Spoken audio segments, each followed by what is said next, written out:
All right, so we're going to start the panel off by introductions. I think it's Marco that's going to go first, and then it's Marita second. Yeah, we in order here. We have to have order on this panel, right? So there's numbers. And then, of course, Sam will do the rest. Well, the floor is yours. Yeah, thank you. Okay. So topic for discussion now is coaching. Coaching is one of the people development interventions, in addition to traditional people development interventions like education and training. And coaching in the past few years has been rapidly growing. It's become really big industry globally. One of the main reasons is that coaching is more personalized, customized people development intervention as compared to education and training, when you have in one room many people, and development is really generic, off the shelf. So the question arises really, what's the purpose of coaching? What we are trying to achieve? You know, are we coaching people to achieve money, name, fame, success, or are we coaching people to achieve their own purpose in life? You know?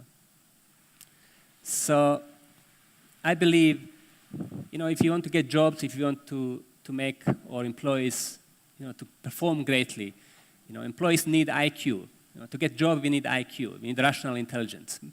So we need to be able to negotiate, communicate, present, apply models and problem solve. So we need the rational intelligence. That's what the education system is teaching us. When we get our degrees, we develop rational intelligence or IQ. However, there are other intelligences, high-level intelligences, like, for example, emotional intelligence and spiritual intelligence, which are rapidly gaining prominence in management theory globally. So I believe in order to get a job, we need IQ, but if you want to become manager, we need EQ or emotional intelligence. And if you want to become leader, we need spiritual intelligence. Let me explain a little bit about these two concepts, which I call high level of intelligences, to make sure we are on the same level of understanding. So emotional intelligence is really about understanding your own emotions, and understanding emotions of other people. To become really good manager, we need to master our own emotions and emotions of other people in our team. We need to be able to build team spirit. We need to be able to build trust, loyalty.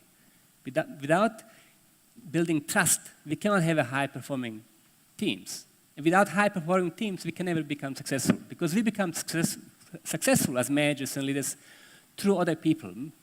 So it's so important to have this emotional intelligence. It's about ability to respect and care and to love and to give unconditionally and to sacrifice yourself for greater good and to be role model to your team members. Okay. A little bit about spiritual intelligence. And spiritual intelligence has nothing to do really with religion. It is a universal concept. It's about understanding your purpose. It's very important for us to understand our purpose. Because without purpose, you know, there's no meaning, nothing makes sense. And we can never achieve our goals. We don't have direction in life, you know. So spiritual intelligence is about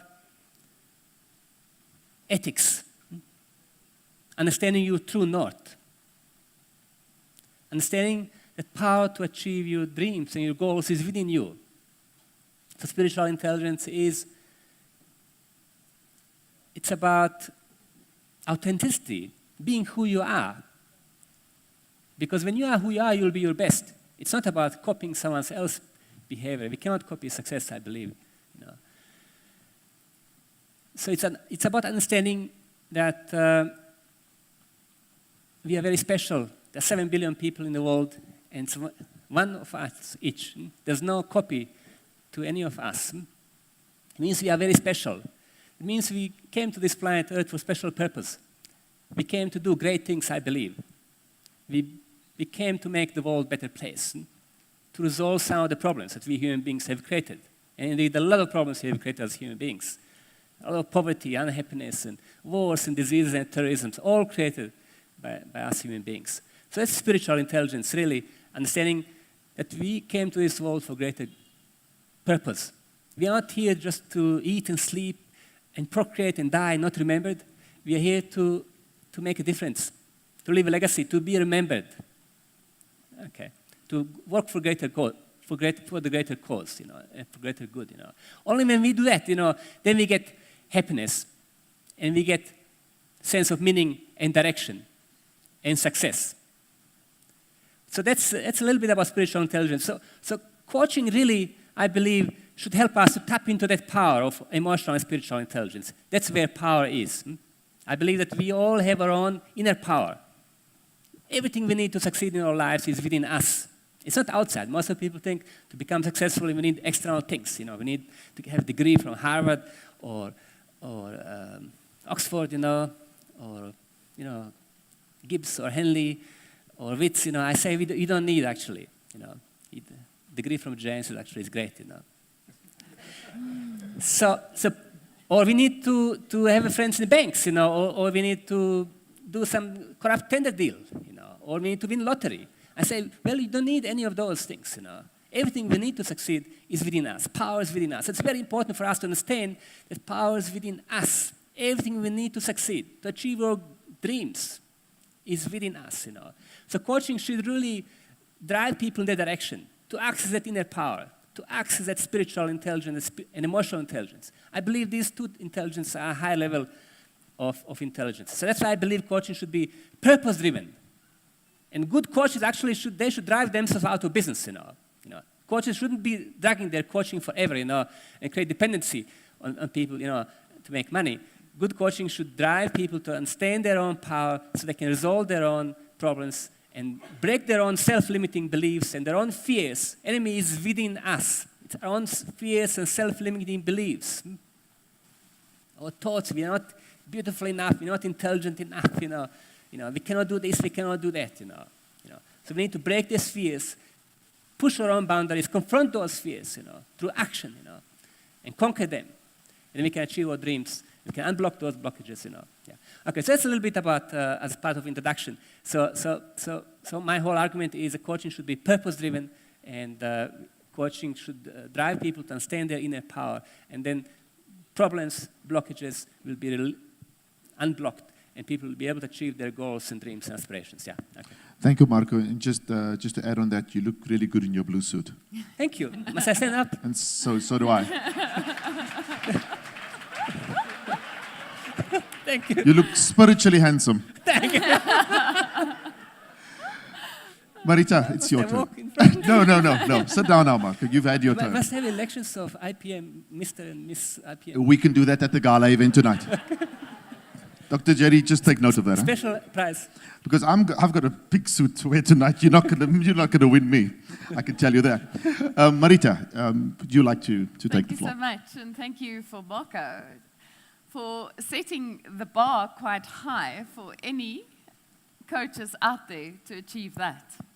And it's so true what he says in terms of the process of coaching. And I want to give you a little bit of background on how I got to the point where incorporating coaching as part of integrated well-being in organizations and how that came about. And it's directly linked to what Marco has said, is that in people development, there's so much more in organizations than just skills development. Our previous speaker talking about the SACWA qualifications and skills development in the human capital development. And if we place a well-skilled individual within an organization, and the organization purpose and the organization values and the organizational ethics is not in congruence with that of the individual can be as skilled as they want to be, and as they can be. But the success rate and the resilience of that individual within that organization is then not on an optimal level. And I do strongly believe through coaching, we can determine whether that individual, their value systems, their their purpose, what they want to achieve in their life more than just in their career, is in the right place. And often we get into trouble as coaches because we sometimes coach individuals out of organizations. And the reason for that is just that, when that congruence is not there.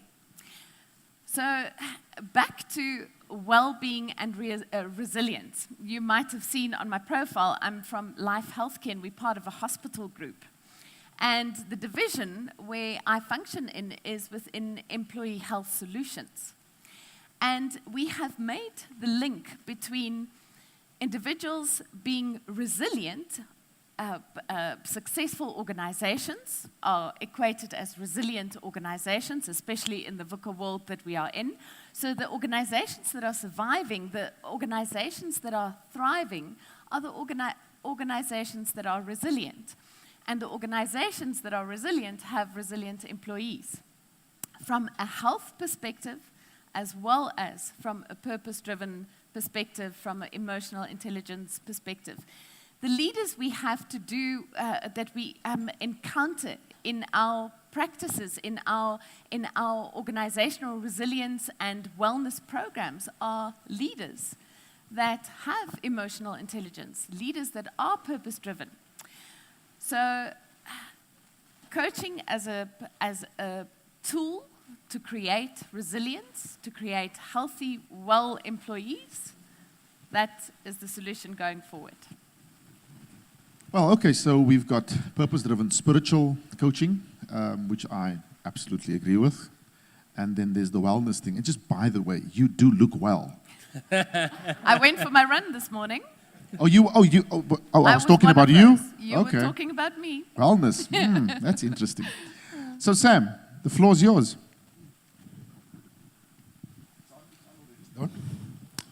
Thank you very much. I think it's safe to say that we have had quite an interesting discussion yesterday, and hence the flow you are experiencing. I'm going to package what my colleagues have just said in the context of someone who runs a coaching enterprise. I think we can talk about coaching from perspective of being a coach or being a recipient of coaching, but also from the perspective of running a coaching enterprise. A topic here we are asked to talk about how does coaching becomes a plug-in in a development mix. Marco speaks about purposeful-driven coaching. That already defines the whole picture of coaching, that there is no coaching if there is no purpose. That's the starting point. And secondly, you have captured the context. Coaching happens in a particular context. And of course, then comes in the middle what everybody else calls coaching, which is actually, as per Sir John Withamore says, it's a process. So I think we are experiencing an evolution in coaching. I think everybody talks about coaching, but I'm convinced that not everybody understands what coaching is. And I think we need to always be clear when we prescribe coaching as an intervention that it is not one of those many other things that people liken them to coaching, like mentoring, advisory, consulting, training, you name it. So if somebody says to you that I've decided to send all my executives on a coaching program, what does that mean? Is it really coaching or is it something else?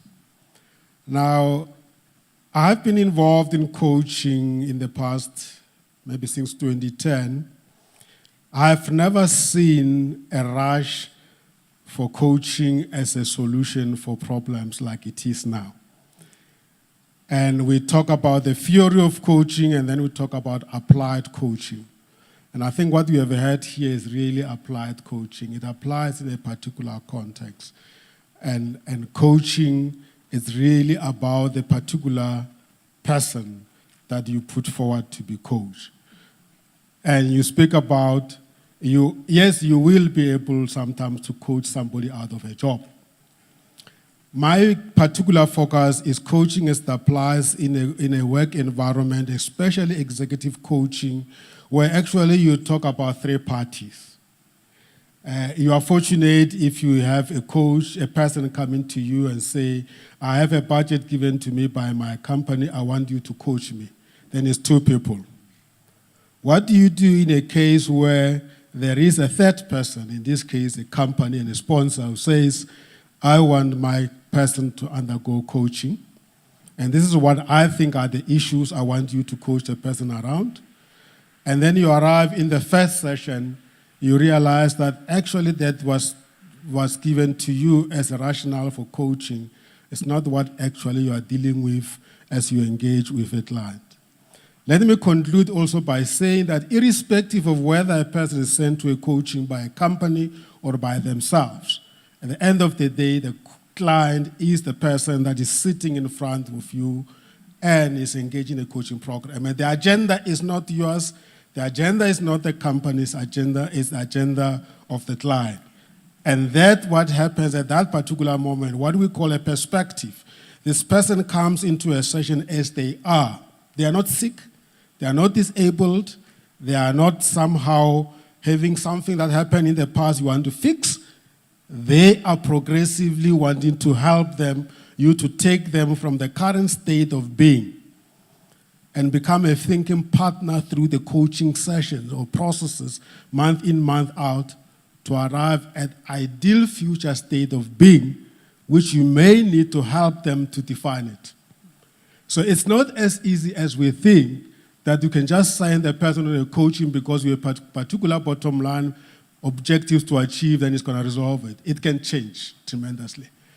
Lastly, let me conclude by saying that it's not everybody that stand up and call themselves coach that they are coach. The fact that you are qualified, you've got a diploma from a coaching college, does not make you a good coach. That is going to be experienced by the client, and that's why professional bodies like COMETSA and ICF and the other global ones, they push for credentialing because coaching is an experiential thing and it evolves over time. You yourself as a coach, you are able sometimes to resign yourself from a coaching program because the context might not be really the right context for you. And lastly, things like mindfulness, things like spirituality, those are really part of the tools that you can apply once you have understood what is it that you are dealing with. Yes, the answer to the question that we are addressing is you can bring coaching into the human capital development mix. However, it is not like he who has a hammer, whatever you see, is a nail. It's really a specialized intervention. And it can be used very effectively if well understood. Thank you. Thank you so much, Anne. I just have something to ask Marco quickly, and then I'll ask Marita something as well. What specific sector needs this type of spiritual coaching? Because, I mean, when you're looking at the building industry, you know, a guy that's pushing the wheelbarrow with cement in it, you know, that's a lot of work. That's tough work. The guy goes home tired. Is that a sector that we could improve on? Yeah, if you look at yesterday, we had a lot of discussion about artificial intelligence and fourth industrial revolution and robotics and all these technological developments and how technology is going to overtake and what's going to happen with people management and human resources practices and all this. So on one side, there's a whole this push for robotics, artificial intelligence, and almost like a human alienation. Mm-hmm. On the other side, human beings, they have inherent need to be loved, to be cared, to have a sense of belonging. We human beings are emotional beings, And without emotional connection, without emotional intelligence, spiritual intelligence, understanding purpose and all these things, we cannot perform. There's no excellence, there's no passion, there's no innovation, there's no entrepreneurship spirit and all these nice things, So there are almost two different forces pushing different directions. One side is coaching, which is personalized type of development, human intervention, on level of psyche, emotion, and soul and heart. Another side is technology is pushing different direction. My view is that every industry, we all are human beings. Construction workers, they need to have their own goals and purpose and dreams. And understanding their own purpose, inner power, will help them to achieve those dreams. When they get depressed, when they face difficulties and adversities, purpose is what can lift you up. When you think of suicide and all those worst things, when all your life crumbles around you, what can lift you up is a purpose. Understanding tomorrow is going to be a better day. Life is beautiful. Power is within me. Adversity is there to make me stronger and better human being. So accepting, changing your attitudes and behavior, to pursue and to persevere and not to give up despite of all obstacles. And having that attitude actually of welcoming obstacles in your life rather than complaining and whining and having entitled mentality and giving away your power rather than taking responsibility for your own life, and being grateful and persevering and seeing the bigger dream, bigger purpose, and bigger vision. And that's where power comes from and helps anyone in any industry to achieve their dreams and goals. Yeah. Okay. In the meantime, if I ask my colleague just to stand up and just get two hands first and put some mics in hand while I go over to Marita quickly. Marita, when we look at our correctional services department, we have guards in jails and guarding prisoners and people cooking food for prisoners, in that sector. Wellness? Sure, difficult question. Wellness coaching, I agree with Marco that any industry benefits just even from a coaching perspective, but as well as from a health perspective. Yes. So again, you're in an environment like that, I can only assume. You only assume you see from the outside in. You assume that what the individuals go through, that is there in a serving capacity, and having to be in a hostile, aggressive, rehabilitative environment, that their resilience slowly but surely gets broken down because of the emotional challenges that they face. And again, if there's, we find the same with our nurses in hospitals. We find the same with healthcare workers and other healthcare workers, as well as your psychologists and people who are in supporting roles, supporting people, carrying people's emotions, having that impact of people suffering on a day-to-day basis. And coaching individuals like that, the industry that you're talking about, and people that are exposed, coaching helps them to become resilient individuals, purpose-driven individuals that understand their own capacity and their own shortcomings and their blind spots. So when through coaching, building the confidence, building the resilience of those individuals to be in that serving position helps them cope with that, so with whatever challenges that they are faced with. So again, yes, absolutely. Coaching as a form of intervention in building a supportive environment for people in the industry, absolutely. So what we should do here, because this panel is here, we should fuse the two of you together as one, and then go and coach. We can do that. Yes, because this is the problem that I have. There's specialists sitting in different sectors, and the business needs everything. It needs the spiritual, it needs the wellness, and this is the problem that I have. So I'm a humanitarian. So I understand completely where you come from. I'm first human before everything else, and so that's why I love sitting on this panel. Thank you, Dr. Gooley, for putting me on this panel. This is my passion. So Sam, I'm going to give you the hardest task.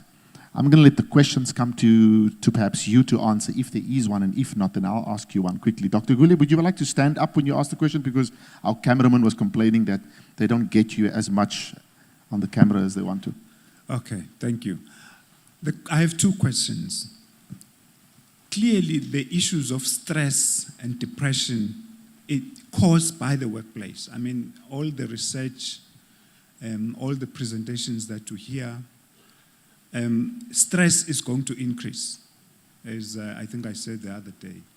And helping people to cope with that, particularly as we talk as HR professionals, what we see, and we can't bear our heads. I mean, yesterday we were lambasted that we are cowards as HR people. We see problems and we don't react to them. And I think when we observe stress in the workplace, and we actually see a manager, I can tell you that in one organization where I worked, I mean, we knew the finance director was just a problem. And it needed someone to actually go, because sometimes people vent out these things subconsciously. They don't see that they're doing that unless someone stands up and says, this is what you are doing to your team. And we are positioned as HR to do that sometimes, hard as it might be, to confront someone who is a senior to you, but because of the role that we have, you go. So stress, my first question is, clearly, can coaching play a role in helping us, in helping individuals to deal with their stress? That's the first question. Second question is, where an organization has actually said, we want you, Mr. Tsima, to coach Jerry, because as we are saying, these are the challenges that we see in this. We know the guy has potential, but it's derailing because of 1, 2, 3. In that situation, when I disclose confidential information to you, the sponsorship is by my boss. You, the coach. How do you handle the feedback? How do you handle my vulnerability? Do you tell my boss? No. Hence, I raised the point that it's very important as a coach that we belong to professional bodies, and one of the key things, the code of ethics, one of the practical expectations is that you shall keep confidentiality between you and the client. It does not mean that you don't report progress to the boss, but the nitty-gritties of how you go about using your own coaching methodology to unpack the situation is really what coach is all about. And I think sometimes I don't even need to know what the issues are. I need to sit with the client, use my methodology for the client to be able to unpack and see what he doesn't see in the current situation he's in. And then sometimes what you as a manager, you see as the issue is not necessarily the issue. By me sitting with the client, going through these 11, 12 coaching sessions, it's a build up to a point where the client is aware of what are the issues that they're dealing with. Whitmore uses the famous model of GROW, where you actually use a very simple model of asking penetrating questions until a person gets to realize that actually they have a problem. So because the starting point is for you to take a client to a point of awareness that they have a problem. The stress might just be an evidence of some bigger issues that the client is not aware of. And where coaching is different to mentoring is that even if I see what the client is not seeing, I'm not supposed to tell the client what the issues are. I need to help the client through a process for them to figure out that they have a problem of stress, and perhaps the source of the stress is that they are not able to deal with the complexity that the position is putting them under. Or they're probably not able to identify the sources of that problem. And it's good if the sponsor and the client agree what the issue is. But even in those circumstances, when you go into a coaching session with an open mind, you do unpack quite a lot of sources of difficulties that might have not been obvious. I'd like to contribute to what Sam is saying. The market asking for problem solving, for coaching as a tool to solve certain issues within organizations is a trend, but it's a dangerous trend. The coaching is about people development and moving an individual or an organization or a group from the point where they are at to a point where they want to be. And in that shift, utilizing coaching as a tool to create that shift means that, yes, issues will be addressed. Stress issues will be addressed. Stress stimuli will be identified by the individuals in the organization, and those issues will be resolved in the process, but it is not what the process is there for. The process is there to create a shift, whether it is in our arena doing health behavior shifts. We assess people from a medical perspective, and they have a health risk profile, and we coach them to create behavioral shift. So whether it is to change a diet, to start an exercise program, or to find their purpose in life, it doesn't matter. The shift happens, and organizations have to be very, very careful why, or for the reasons that they state why they want to incorporate coaching as a tool within an organization. Sam, I'm going to come back to you. Marco? Yeah, to answer to Paula's question about stress, I believe, partially or in a great deal is a choice, yeah. There's a famous story about disciple and teacher. Spiritual teacher, where disciple gets upset with teacher and shouts and screams, and spiritual teacher, master, just like happy face, no reaction, and disciple get even more upset and no reaction, happy face, and disciple starts swearing and says, say something, and spiritual master says, when someone is giving you something, and if I'm giving this to her and she refuses to take it, it stays with me. So he said, basically, giving me all this anger, frustrations, I chose not to take it and remained with you. Okay. So choice is a very important thing in our life. And coaching should help people to make right choice. We choose to get stressed or not. We choose to fall in love with work or not. We choose to think big or to think small or to think mediocre, and what we think we become. We choose to think big or to think small or to think mediocre, and what we think we become. We choose to persevere or to give up. We choose abundance mentality or poverty mentality. So it's a choice. We choose to act or not to act. So choice. We have an amazing power of choice in our lives. And those choices create our destiny. So a choice is very important. Ultimately, we choose to be stressed and we choose to be miserable or to be strong or to accept power of love and perseverance and inner power, and we choose to fight with life and conquer our fears and persevere and ultimately achieve our goals. I was a construction worker when I was a student. I did construction work. I did all types of manual labor. Me too. Yeah. Nothing wrong with it. It made me stronger and it's good. But I fought in life. I had big dreams. I persevered, worked hard. Sacrificed. Delayed gratification. Delayed gratification is a choice. Short-term gratification or delayed gratification. If you look at success, everything is about delayed gratification, about giving, investing first. To get a degree, 20 years of studying. To become millionaire or billionaire, 20 years of investing, saving, and sacrifice. To become fit, a lot of running every morning and sacrificing rather than sleeping. It's a choice I don't make. So success comes in small pockets. When you do small things over a long period of time, you invest at that time, money, intellect, and you achieve success. Yeah. Yeah, it's a choice I don't make. Yeah, I wanted to say that even though coaching originates from therapy and counseling, it is not that. And I think coaching is not there to repair the damage that has happened in the past.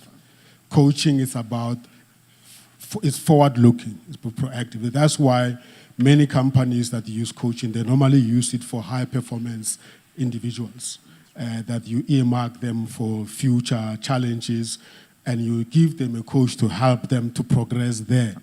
And if you're given somebody to coach, and then you find that the person has got the issues that need therapy, you need to walk away from it, because the person cannot be coached if they are experiencing trauma or something has happened and they need to be helped there. However, if people are really within their conscious and they can be able to be helped to unpack what it is that they are dealing with and they are clear also as to what is it that they are going to be coached into. That means you, a coach, and a client can contract. And in fact, no coaching should happen without a contract. We need to contract as to what it is that we want to achieve. Do you agree with what they say we need to coach you towards?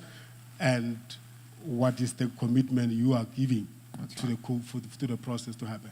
So the success and the failure of the coach is not the coach's responsibility alone. It's a partnership. That's right. Good. Thank you so much. Is there one question? One more? Nobody. Wow, you see. Oh, well, there's a mic coming towards you. Just while that is. You were very late, Chief. Sorry for that. But you know, it's about. Let's combine it's a choice. It's a choice that you make to put up your hand.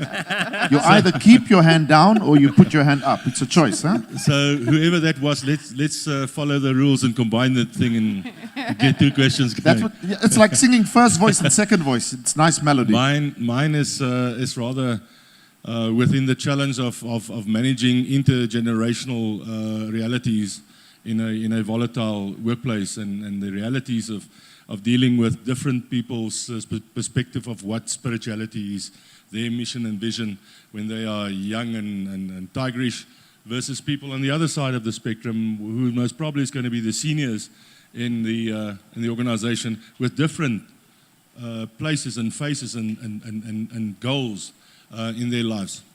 So how can you advise on utilizing coaching as a measure, not just for the young flyers when they're 40, 50 years old, but for the youngsters that come in with a different aspiration, that doesn't want to work normal work hours, that wants to have leave instead of pay rises and stuff like that, that wants to travel, whereas you sit on the other side and you say, hey, there's shareholders and profit to be made. Come on, guys, you want to go on holiday, do something else. So that volatile environment and coaching in the different spheres of that, would like your advice in response to that. Okay. And sorry for that, Chief. Okay, If I got no problem. So just asked. hold that question. Let's get that question in so that I think somebody can answer that because we're running out of time. Get that question in there. I almost want to say, I think everybody would like to put Marco in their pocket when they fly back to their homes. They take him to the person. So you open the drawer, you have Marco, and you open the other drawer, then you have Marita, and then on the table, Sam is sitting there just to convene everything. Yeah, three really good drawers to open up and have a look at. Yes, sir. I don't do well in drawers. Yes, sir. Well, the question, part of the question has been answered one way or the other.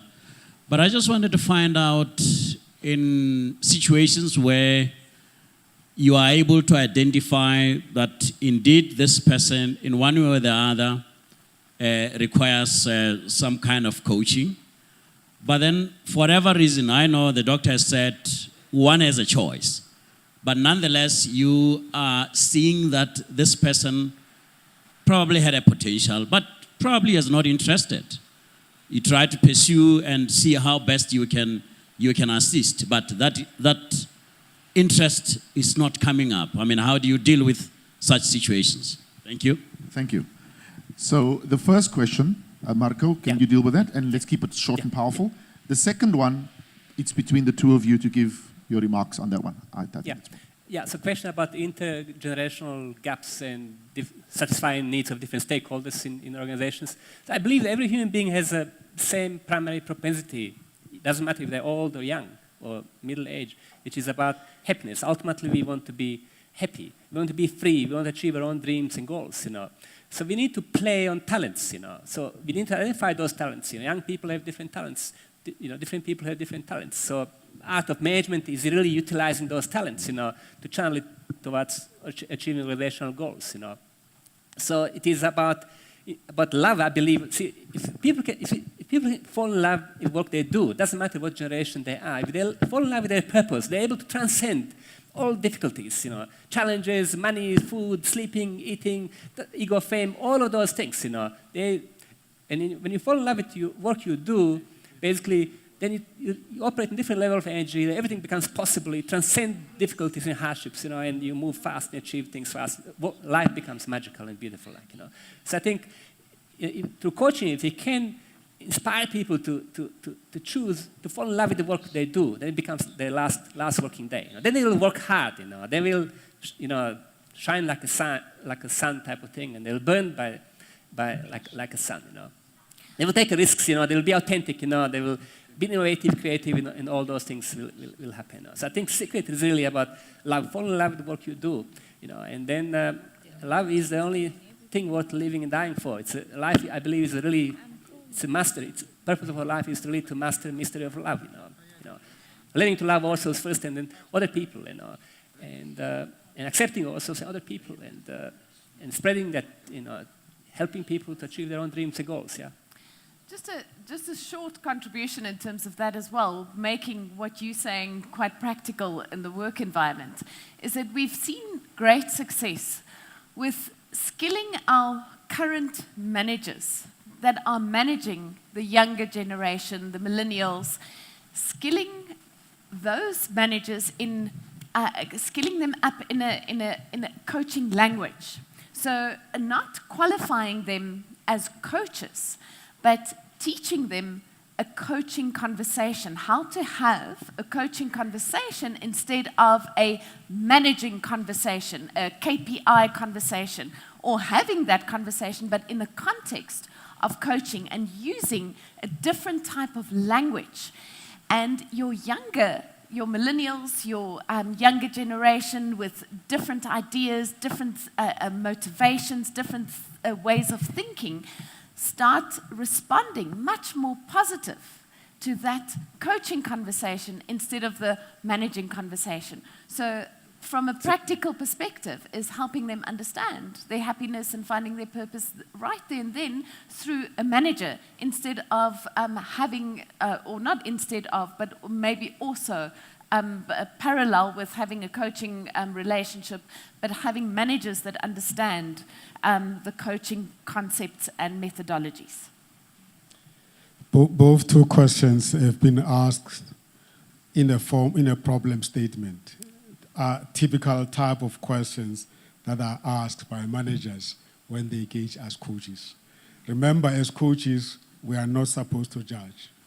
When I come in there, I listen to the way you ask the question, I listen to the way it asks the question, I already pick up a problem statement as defined by you that is trying to influence me, the coach, in a conversation with my client.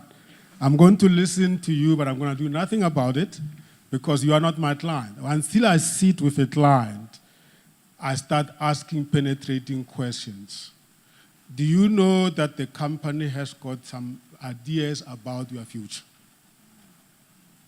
Do you agree that this is the path that you need to follow? What do you want? What are the options that we have?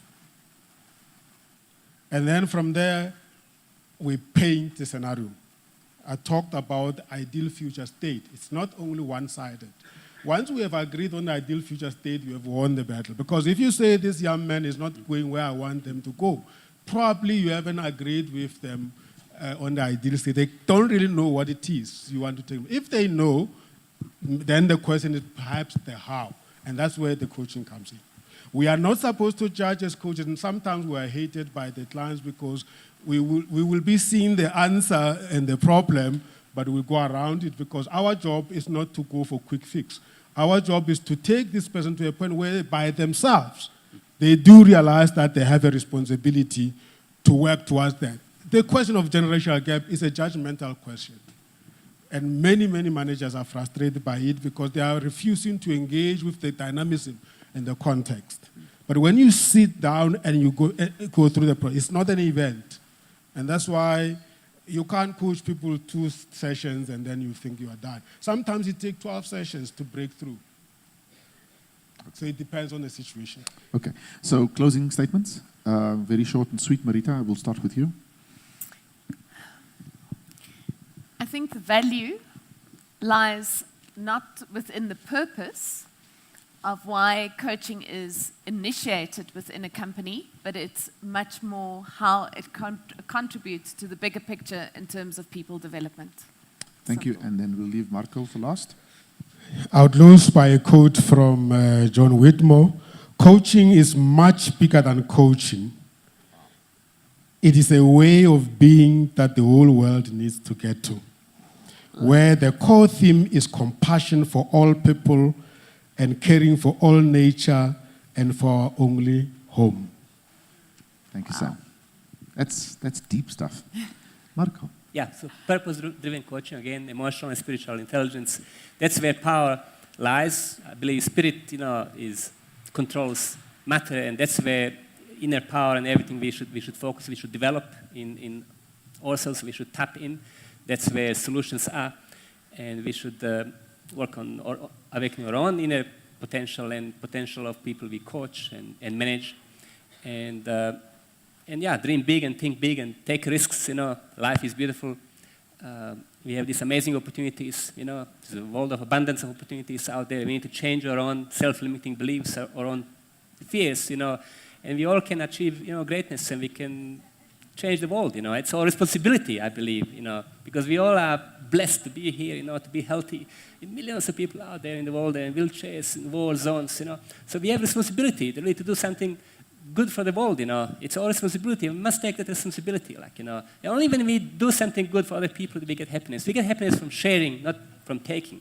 And before we die, we're going to be remembered by what we have done for the world, how much we have given, not what we have, how much money we have in accounts, how many cars and houses, So I think that's true wisdom, which I call, spiritual intelligence. Yeah. Marco, Marita, and Sam, this was really, really, really awesome. I think the room here is feeling a little bit emotional at the moment. Yes, because I feel the emotion. I feel the emotion of self-worth, happiness, and that you can do anything that you think you want to do, and not to be stopped and boundaried, to believe and dream. But it has to start with yourself first, because you can look at something there, but you don't believe that you can do it. And that's the problem that we have, is that self-belief, that self-love that we don't have. I would like this room to show not the appreciation for the panel, that what they've brought, but the appreciation of how you feel about yourself and how you are going to clap for yourself right now. Let's feel that energy in this room quickly.